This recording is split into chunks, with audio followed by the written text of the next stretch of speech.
What's going on, boys? It is day number 9 of reading through the book of Mark. We are going to be looking at a very short passage in the book of Mark today.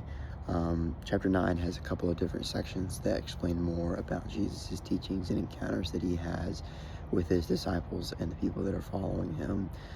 First and foremost, as you can tell, I am not in my room. I am in a beautiful Disney World in Florida, so I'm going to try and make this video fairly short just because it is early and it's kind of chilly out here.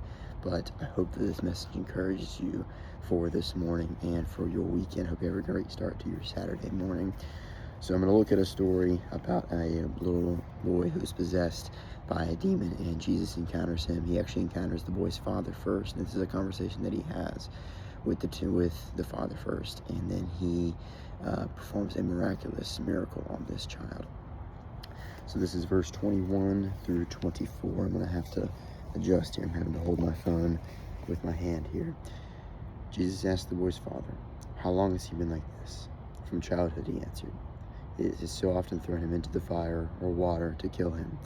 But if you can do anything, take pity on us and help us." If you can," said Jesus, "everything is possible for one who believes."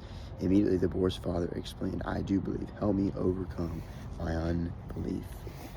So this is a common issue that a lot of us deal with on a daily basis as far as us having trust in Christ, but it's that unbelief aspect that we face more difficulty in.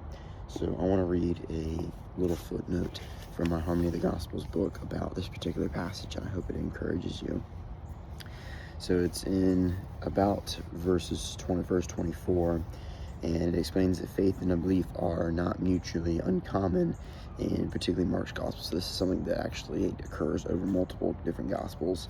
But essentially what this is saying is those who trust in Jesus also struggle with doubt during a time of crisis. To a man's credit, he is at least aware of his unbelief and asks for help to overcome it. So faith and unbelief are common to occur at the same time. They're common to show up in times of crisis, in times of conflict, in times of just struggle.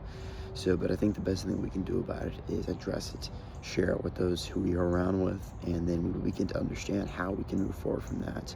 We oftentimes find ourselves in these situations, especially when we are unsure about a particular something that's going to happen, whether it may be something new with our school, with our job, with our career, with our families, all sorts, all of the above. But the best thing that we can do is share what you are feeling to remain hopeful in Christ. I think this is one of the biggest things that we struggle with as Christians, is that we trust Jesus, but we're unsure if he's actually going to do what he says he's going to do. And deep down, I do believe we all know he is, but it's the outside, that those mindful thoughts that get into our heads, those thoughts that we get into our head that kind of, trouble us up and try to stop us from what we are trying to achieve. And so I think the best thing that we can do, like I said, is identify that there are areas that you are questioning, and instead of keeping it to yourself, and instead of just, well, I guess I'll just go with it, no, say, "Look, Lord, I'm having some trouble understanding this. Can you please help me with my unbelief? Can you please direct my mind, direct me where I need to be going?" And I can assure you that he will.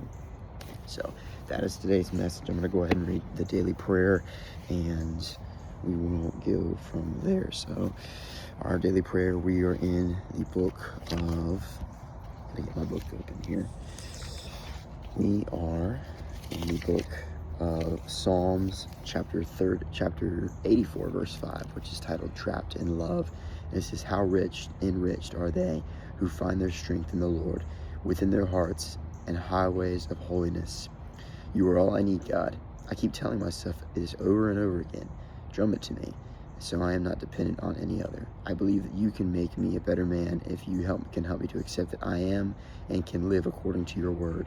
I will know your strength when I can fully lean on you. This is what I need to learn.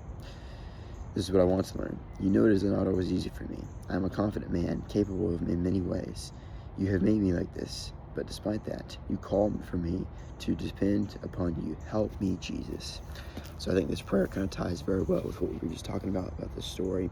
And later on, this boy was healed by Jesus. Jesus called the spirit to come out of him, and Jesus healed this boy. So it just shows that through faith all things are possible. I know a lot of us are familiar with the Philippians 4:13 verse, I can do all things through Christ who strengthens me. Well, I think this is a kind of a preview of this in the words of Christ. It says, if I can, no, I can do it all. And I can assure you that faith and unbelief are not an uncommon thing to come up at the same time. So just because you may be facing it, it doesn't make you a bad person. But I think the thing, again, that we have to be mindful is that faith and unbelief can get intertwisted, but we must be willing to find it at the core, identify it, and share it with those around us, and particularly bring it to God. Bring it to God, and you can say it in your prayer, God, help me with my unbelief. Help me where I am not seeing it. Help me where I am not focused, where I am not looking in the right way. And I can assure you, He's going to show you and say, look, my son or my daughter, let me show you, follow me. Take a step back, and you will see. That's today's message. I hope you guys have a great day, and I will see you guys tomorrow. Peace out, boys.